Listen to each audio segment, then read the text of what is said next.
여러분 안녕하십니까? 2024년 5월 22일 수요일 좋은 아침입니다. 오늘 매일 한절 큐티 본문 말씀은 사도행전 10장 1절부터 16절까지 말씀입니다. 말씀의 제목은 단순한 순종, 단호한 거절입니다. 말씀 요약을 하면 10장은 유대인 중심으로 전파되던 복음이 본격적으로 이방인에게도 전달되는 전환점입니다. 그 사건의 중심에 하나님이 주신 환상이 있었습니다입니다. 오늘 제가 묵상하는 큐티는 두 절입니다. 10장 1절과 2절입니다. 가이사라에 고넬료라 하는 사람이 있으니 이탈리아 부대라 하는 군대의 백부장이라. 그가 경건하여 온 지방과 더불어 하나님을 경외하며 백성을 많이 구제하고 하나님께 항상 기도하더니입니다. 사도행전 10장에 이제 백부장 고넬료가 나오거든요. 이거는 기독교 역사의 전환점이라고 할 수가 있어요. 그 예수님께서 땅 끝까지 이르러 복음을 증거하라 이렇게 얘기했잖아요. 근데 그 유대인들이었던 사도들이 꿈쩍을 안 해요. 그리고 어디 가도 복음을 그 유대인들에게만 이렇게 전해요. 그 베드로도 9장에 보시면 그 루다를 갔을 때도 유대인들 그 애니야 그 8년 동안 중풍병한 사람도 그 유대인이었거든요. 그러니 요바에 그 갔어도 그 다비다 그 도루가 그 선행을 많이 했던 분도 유대인이에요. 그러니까 뭐 루다를 가든지 어디를 가도 뭐 거기도 외국인들이 많이 살잖아요. 근데 꿈쩍은 안 하는 거죠. 이 가이사라 지역은 이 가이사라 빌립보하고 틀린 데거든요. 이건 지중해에 이 가이사라는 지중해에 있는 해양 도시입니다. 그러니까 이 항구 도시죠, 항구. 뭐 요빠도 항구 도시고. 근데 이 가이사라는 어, 그 비길 수 없는 큰 당시에는 뭐 세계 3대 항구 중에 하나였다라는 그 지중해 3대 항구였다라는 그 정도로 큰 가이사레. 거기에 보면은 그리스 사람들이 엄청 많이 살았대요. 헬라 사람들이요. 어, 근데 하여튼 그런데 가도 유대인들에게만 복음을 전하는 거예요. 왜냐하면 할례 받지 않는 사람들은 이미 끝난 겁니다. 유대인들의 관점에서는 할례를 안 받았다. 그러면 너는 하나님의 백성이 아니다 이거예요. 그런데 여기 고넬료라 하는 사람에게 10장에 이제 베드로에게 환상 보여주고 고넬료에도 환상 보여줘서 고넬료에게 베드로가 그 요바에 그 무두 장사 시몬 그 가죽 장사하는 시몬이란 사람이 있다. 그 초청해라. 이런 이제 꿈을 보여주고 이제 베드로에게도 보자기에서 막 온갖 지저분한 짐승들 뭐 지저분하는 건 아니죠. 하여튼 그 먹지 못하는 우리 그 레위기 11장에 보면 못 먹는 음식들 있잖아요. 그 짐승들 있잖아요. 그게 다 여기 쌓여서 내려오는 거. 그러니까 이제 베드로가 못 먹겠습니다 그랬더니 하나님께서 야 내가 깨끗하게 했는데 네가 왜 못 먹느냐 하는 환상을 3번 연속으로 보여줘서 아니 이게 뭐지 이렇게 이제 그 결국 하나님께서 이제 인도를 하시는 거예요. 고넬료에게도 인도하시고 베드로에게 인도하시고 가이사라에서 요바는 한 40km 뭐 한 40km나 50km 정도 떨어진 해양 도시인데 그래서 이 고넬로하고 베드로가 내일 아주 극적으로 만나는 그런 장면이 나옵니다.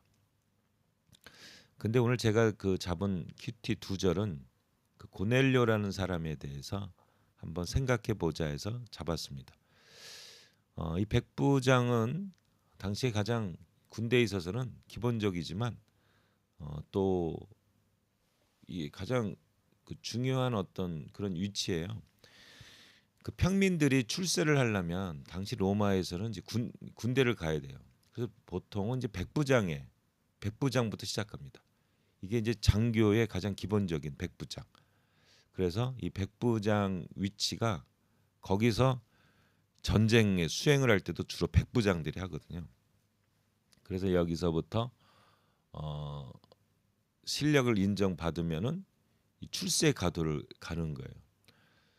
그 로마 황제 중에 그 평민 출신 베스파니우스라는 그 황제가 있어요. 이게 네로가 죽은 후에 그 혼란에 빠진 로마를 회복하고 이제 평민 출신 최초의 왕이 되거든요. 이 아들이 그 디도예요. 이게 그 BC 아니 AD 70년에 그 유대인을 완전히 몰살시켰던 디도의 아버지가 이 베스파니우스입니다. 이 사람이 원래는 고리대금 업자였는데 출세를 하려면 안 된다. 이거 갖고는 안 된다 그래가지고 군대의 백부장으로부터 시작을 해가지고 유능한 장군으로 해서 결국은 이게 황제까지 오르렀던 그러한 위치에 있는 사람입니다. 그러니까 이 백부장들은 야망이 많은 사람들이죠. 근데 이 고넬료가 가이사라에 있으면서 거기 유대인들도 많이 있으니까요. 그 빌립 지사도 8장에 보면은 나중에 가이사라에 정착하잖아요. 거기 유대인들이 많은데 유대인들 이렇게 보니까 너무 거룩한 삶을 사는 거예요. 윤리적으로도 살고. 그래서 하나님을 경외하는 사람이 된 거죠. 여기 보면 경건하여 온 지방과 더불어 하나님을 경외하며 그 이제 그 성경 율법처럼 백성들을 많이 구제하고 늘 하나님께 항상 기도하는. 근데 할례는 받지 않았죠. 할례 받기는 어려우니까. 그 고넬료에게 하나님이 이제 나타나서 결국은 최초의 이방인 로마인으로서 최초의 기독교인이 되는 이걸 통해서 이방인들에게도 성령이 역사하는 증거가 된 아주 유명한 아주 훌륭한 분이십니다. 사실은 근데 백부장들은 그 군인들이라서 무자비하거든요. 근데 이분은 하나님을 존경하고 하나님을 경외하고 유대인들을 또 많이 보살펴 주는 아주 훌륭한 인격. 이런 분들을 통해서 하나님의 역사가 일어나게 됩니다. 결국은 성령께서 인도하시는 거예요. 성령의 인도하심을 받은 이 고넬료, 또 성령의 인도하심을 받은 베드로, 이 두 분의 만남이 결국 기독교의 아주 획기적인 이방인들에게 복음을 증거하는 놀라운 일들이 벌어지게 됩니다. 여러분 우리가 이렇게 하나님을 경외하고 섬기면 성령께서 우리를 반드시 사용하여 주십니다. 성령께서 인도하시고 동행하시고 만나게 하여 주시고 하나님의 사역 가운데 쓰임 받게 하십니다. 여러분 우리가 꼭 뭐 이게 이렇게 경외하고 있으면 성령의 인도하심이 반드시 있어요. 기대하시기 바랍니다. 하나님을 사랑하십니까? 예수님을 사랑하십니까? 하나님께서 반드시 역사하시고 인도하시고 동행하사 하나님의 역사 가운데 귀하게 사용되게 하십니다. 오늘 고넬료가 그 좋은 예입니다. 우리 고넬료 같은 사람이 됩시다. 하나님을 경외하고 백성들을 구제하고 항상 기도할 때 하나님 우리를 통하여 하나님의 역사를 이루십니다. 아멘. 하나님 오늘 고넬료를 통하여 정말 하나님 이런 믿음의 사람들을 성령 하나님께서 만나게 하여 주시고 인도하여서 하나님의 영광을 돌리게 됩니다. 주님 우리도 늘 성령의 인도하심을 받는 하나님의 사람이 되게 도와주시옵소서. 감사하며 우리 주 예수 그리스도의 이름으로 기도합니다. 아멘. 한마디 성령의 인도하심을 받읍시다. 아멘.